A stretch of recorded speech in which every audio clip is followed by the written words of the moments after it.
युद्ध नहीं जिनके जीवन में, वो भी कितने अभागे होंगे। या तो प्रण को त्यागा होगा या फिर रण से भागे होंगे। प्यारे दोस्तों, एक बार फिर से पुनः आपका स्वागत है मेरे यूट्यूब चैनल एग्जाम वाला विद योगिता मुकाती में। मैं आपसे निवेदन करूंगी कि मैं इतने अच्छे से आपको कंटेंट बता रही हूँ, समझा रही हूँ और इस चीज के लिए भी श्योर कर रही हूँ कि एग्जाम में मैं पूरी कोशिश कर रही हूँ कि इससे कुछ भी अलग ना जाए। ठीक है, लास्ट में मैराथन क्लास भी होगी, जिसके अंतर्गत जो छूट गया है मैराथन क्लास एमसीक्यू फॉर्म में रहेगी। इसके अंतर्गत जो कुछ अगर इसमें छूट भी गया है तो वहां कवर हो जाएगा। मैं आपको पॉलिटी के भाग 6 तक पढ़ा चुकी हूँ। आज हम जो पढ़ेंगे वो भाग 8 और 9 पढ़ेंगे। 8 भी पढ़ेंगे और 9 भी इसी के अंदर हम कवर करेंगे। लेकिन ये सब चीजें पढ़ाने से पहले मैं एक बार पुनः आप लोगों से आग्रह करूंगी, निवेदन करूंगी कि बेटा इस चैनल को अगर आपने लाइक सब्सक्राइब नहीं किया तो आप कर लें, अधिक से अधिक तक शेयर कर दें। ठीक है, एक ग्रामीण क्षेत्र से आने वाली महिला आपके लिए अगर इतनी मेहनत कर सकती है तो आप मेरे लिए इतना तो कर ही सकते हैं। ठीक, आज हम भाग 8 और भाग 9 दोनों इसमें कवर करेंगे। जो भाग 7 है ये निरस्त है, मतलब ये भाग आपको नहीं पढ़ना है। तो इस तरीके से अगर देखा जाए तो हम भाग 7 तक कंप्लीट कर चुके हैं। आज हमारा भाग 8, भाग 8 और भाग 9 ये दोनों कंप्लीट हो जाएंगे। मैं फिर कह रही हूँ कि आप सिर्फ अगर आपको ऐसा लग रहा है कि नहीं यार ये काम का नहीं है, तो थोड़ा सा धैर्य रखकर, ये वीडियो ज्यादा लंबे नहीं बना रही हूँ और आज का तो बहुत ही छोटा रहेगा क्योंकि बहुत छोटा है ये पार्ट। दोनों जो पार्ट है ये दोनों बहुत छोटे हैं, तो बहुत जल्दी छोटे से वीडियो में कवर हो जाएंगे। तो आप सिर्फ थोड़ा सा धैर्य रखकर इस वीडियो को देख लें, फिर हम एग्जाम के पेपर के बाद चर्चा करेंगे कि क्या आया और क्या नहीं आया। ठीक है, तो प्लीज आप इस चैनल को सब्सक्राइब कर लें और अधिक से अधिक इस वीडियो को शेयर कर दें। मेरा बहुत आपसे निवेदन है।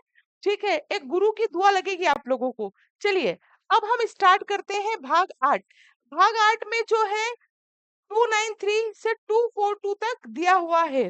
ठीक है, उसके बाद जो भाग 9 है उसमें 243 243 से 243 ओ तक दिया हुआ है। आज हम इसे कवर कर लेंगे। ठीक है, चलिए अब चलते हैं हम आगे की ओर।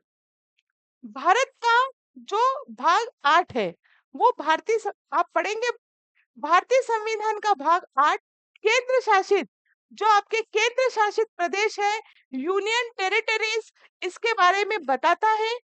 इसके यहाँ पर प्रशासन कैसा होगा, किस तरह से यहाँ राजनीतिक व्यवस्था होगी, वो भाग 8 में हम पढ़ेंगे।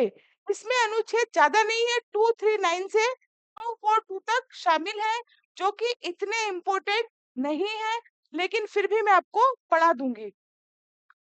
दिल्ली, अंडमान और निकोबार द्वीप समूह, चंडीगढ़, दादर और नागर हवेली, दमन द्वीप, जम्मू और कश्मीर, लद्दाख, लक्षद्वीप और पंडुचेरी।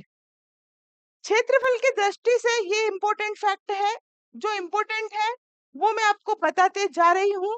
ठीक है, तो आप देखिए क्षेत्रफल की दृष्टि से लद्दाख भारत का सबसे बड़ा केंद्र शासित प्रदेश है, जबकि जनसंख्या की दृष्टि से दिल्ली, क्षेत्रफल की दृष्टि से लद्दाख, एलडी, ये आपका क्षेत्रफल और ये आपका जनसंख्या।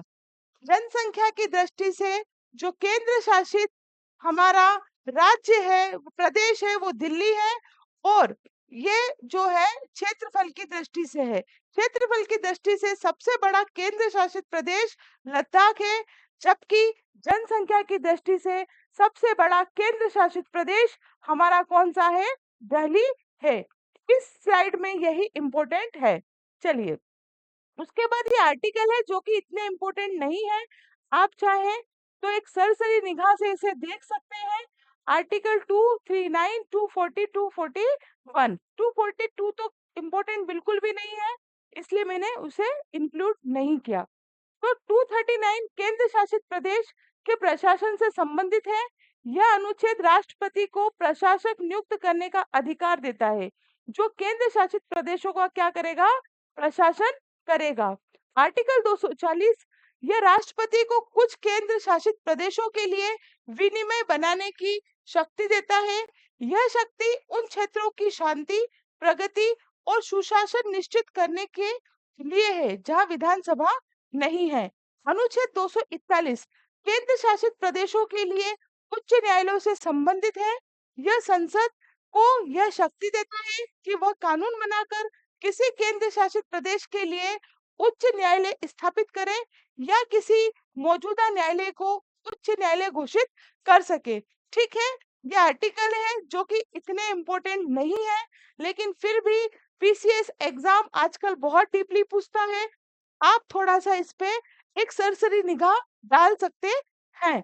चलिए आगे चलते हैं भाग 9 पर। भाग 9 243 से 243 ओ तक है। भारतीय संविधान का भाग 9 जो है वो क्या करता है, वो 73वें संविधान संशोधन अधिनियम 1992 मोस्ट इंपोर्टेंट फैक्ट है। इस पे आप ट्रिपल स्टार लगा सकते हैं। 73वें संविधान संशोधन अधिनियम 1992 द्वारा इसे जोड़ा गया है, जो कि पंचायती राज व्यवस्था और स्थानीय स्वशासन से संबंधित है। ध्यान दीजिए, पंचायती राज व्यवस्था और स्थानीय स्वशासन से संबंधित है। यह ग्रामीण क्षेत्रों में ग्राम, मध्यवर्ती और जिला स्तर पर पंचायतों की संरचना, शक्तियों और कार्यों को क्या करता है, निर्धारित करता है। कुछ इंपॉर्टेंट इसके फैक्ट भी हैं, हम उस पे भी चर्चा करेंगे।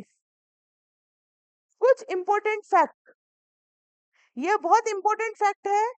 ये यहाँ से एग्जाम में जनरली क्वेश्चन आते हैं, तो थोड़ा सा आप ध्यान से इसे पढ़िए। 1952 में जवाहरलाल नेहरू ने सामुदायिक विकास कार्यक्रम क्या करा, प्रारंभ किया। 1953 में राष्ट्रीय विस्तार सेवा का क्या किया, प्रारंभ किया। इन दोनों ही कार्यक्रम की जांच के लिए 1957 बलवंत राय मेहता समिति का गठन किया गया। इस समिति की सिफारिश के आधार पर पहली बार पंचायती राज क्या हुआ, प्रारंभ हुआ। मतलब किसकी सिफारिश पर, बलवंत राय मेहता समिति की सिफारिश पर। इसका गठन कब हुआ, इसका गठन 1957 में हुआ। बहुत इंपॉर्टेंट फैक्ट है, ध्यान में रखिएगा। बलवंत राय मेहता समिति के आधार पर त्रिस्तरीय पंचायत क्या किया गया, बनाया गया। क्वेश्चन डायरेक्ट पूछा जाता है कि त्रिस्तरीय पंचायत का गठन किस समिति की सिफारिश पर हुआ। ये बहुत बार क्वेश्चन बहुत सारी कॉम्पिटिटिव एग्जाम में पूछा है। यकीन ना हो तो आप प्रीवियस ईयर के पेपर उठाकर देख लेना, तो आपको यकीन हो जाएगा। क्योंकि हम इतने इतने बड़े वाले हैं कि अब मैं क्या ही कहूँ कि इंसान कभी भी फर्स्ट टाइम में अपना 100% देना ही नहीं चाह रहा है। अगर फर्स्ट टाइम में 100% दे देना तो वो पता नहीं कहाँ से कहाँ पहुंच जाए। लेकिन वो क्या करेगा, 2-3 साल तो पहले बिगाड़ेगा और फिर 2-3 साल उसका रिजल्ट नहीं होगा, फिर वो डिप्रेशन में जाएगा और फिर तैयारी छोड़ छाड़ के चल मेरे भाई। चलिए आगे बढ़ते हैं। ग्राम पंचायत, ब्लॉक ब्लॉक स्तर पर कौन सी पंचायत है और जिला स्तर पर कौन सी पंचायत है, ये इसमें बताया गया है। मैंने लिखा है, मेंशन किया है। जनरली ये चीज आपको पता होगी, लेकिन कुछ न्यू बच्चे हैं, यदि उन्हें पता नहीं है तो वो इसको देख सकते हैं। ग्राम पंचायत जो होती है वो ग्राम स्तर पर, ब्लॉक स्तर पर होती है जिला पंचायत, और जिला स्तर पर होती है जिला परिषद। पंचायतों को संवैधानिक दर्जा देने के लिए 73वां संविधान संशोधन, पंचायतों को संवैधानिक दर्जा देने के लिए कौन सा संविधान संशोधन हुआ, 73वां संविधान संशोधन हुआ 1993 में। 1993 में, जबकि इसके पहले हमने क्या पढ़ा, इसके पहले पढ़ा 73वें संविधान संशोधन अधिनियम 1992 द्वारा इसे जोड़ा गया। और 1993 में क्या करा, पंचायतों को संवैधानिक दर्जा दिया गया। संविधान संशोधन के बाद, संविधान संशोधन के बाद, संविधान संशोधन के बाद इसको अपनाने वाला पहला राज्य कौन सा था, कर्नाटका था। दिल्ली में अभी तक कोई भी पंचायत नहीं है। मोस्ट इम्पोर्टेंट फैक्ट है, आप इस पे 5 स्टार लगा सकते हैं, आपकी अगर इच्छा हो तो। नहीं इच्छा हो तो कोई बात नहीं, गलत करके आ जाना, एक एक नंबर से भी बच्चा बाहर हो जाता है। दिल्ली में कोई पंचायत नहीं है, दिल्ली एक केंद्र शासित प्रदेश है जहां ग्राम पंचायत प्रणाली लागू नहीं है। पंचायत का सदस्य बनने के लिए उम्मीदवार की आयु 21 वर्ष न्यूनतम होनी चाहिए। पंचायत के सभी स्तर पर महिलाओं के लिए 1/3 सीट का क्या है, आरक्षण है। पंचायत का कार्यकाल उसकी पहली बैठक से 5 वर्ष तक का होता है। पंचायत सदस्य को हटाने के लिए जिला पंचायत अधिकारी को 15 दिन पूर्व सूचना देनी होती है और 2/3 बहुमत से प्रस्ताव पारित करके हटाया जा सकता है।